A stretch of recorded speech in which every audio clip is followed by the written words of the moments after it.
They may see a couple of hundred, but behind us, my dear Muslims, there is a giant ummah of 1.5 billion. For 20 years, Anjem Choudary was a thorn in the side of the British authorities, preaching his aggressive, divisive worldview. The whole world one day, my dear brothers, will be under the Sharia, including Hackney and Walthamstow and Moscow and New York. But just how dangerous is he? Under the thumb of the Muslims. It took years to put Choudary away. Richard Walton was the top police officer who secured his conviction in 2016. Anjem Choudary describes himself as a political and social activist. I would describe him as a hardened terrorist, somebody who has had huge influence on the Islamist extremist scene in this country over many, many years. He's a leader, he's charismatic, he's even charming at times. It is duty upon every Muslim, man and woman, mature, to do everything they can to support their... A close follower of Choudary was this man, Michael Adebolajo. In 2013, he killed soldier Lee Rigby on the streets of southeast London. Teenager Rustam Ziamani was also radicalised by Chowdary's extremist group Al-Muhajirun. He was arrested in 2014 with a 12-inch knife and a hammer on his way to behead a British soldier. He'd called Lee Rigby's killer a legend. The case of Ziamani is a good example. The length of time from his conversion to the time when he was actually on his way to committing a serious terrorist attack was a matter of months, which is why we need to understand why radicalisers like Choudary are so dangerous. There's no doubt that Anjem Choudary is a very dangerous man, and when he's released from prison on licence, his every move will be watched. He won't be allowed to use the internet or a phone unless it's monitored. But a source who's been at the heart of the UK's counter-terrorism world has told me that what Choudary does on a day-to-day basis is not the biggest problem. He says the real threat stems from Britain's failure to tackle Al-Muhajirun in the 1990s and beyond. Today, MI5 says it has 23,000 Islamist extremists on its radar. My source tells me that damage has already been done. I filmed many of their meetings before the group was banned, like this one in East London in 2004. When they speak about September the 11th, when the two planes magnificently went through those buildings, okay? And then it's hard to believe that at the time, comments like this were legal. Do not think to yourself. For years, Choudary played a cat-and-mouse game with the police. He was careful to stay just on the right side of the law. Finally, in 2011, the Met pursued a new approach against his group Al-Muhajirun. They started by analysing their watch list. As many as 40 or 50% were committing acts of criminality. We decided to approach them from that perspective, and we were very successful at actually convicting them of crime rather than terrorism. Using this tactic, the Met locked up many of Al-Muhajirun's activists. But it was only when so-called Islamic State was banned they could finally get the man himself. For most of the time that we were looking at him, for 20 or so years, he was never breaching the criminal threshold.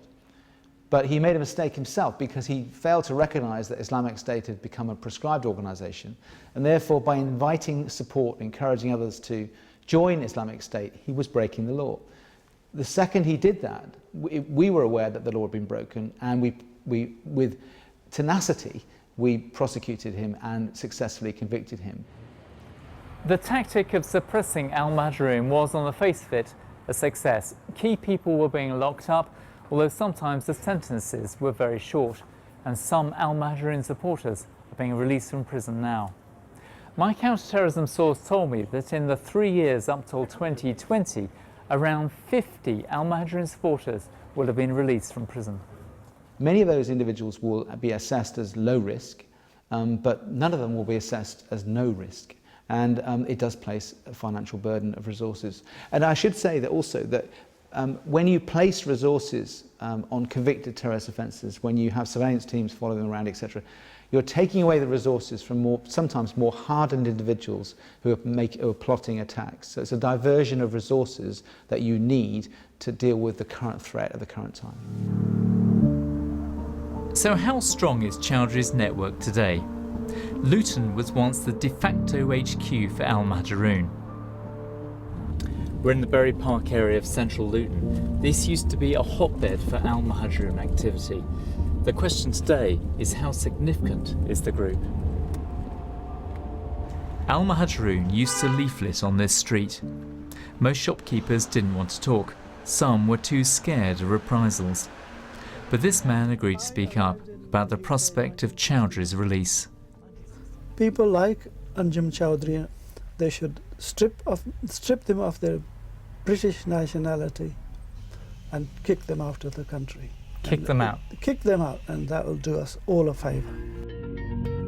Former Luton councillor Akbar Dad thinks it's not that simple.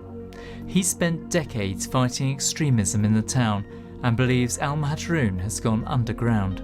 Al-Mahjourun is alive and well in Luton, and their boys and girls are working in their own ways. They are a real source of inspiration and a real source of influence to many families and young people.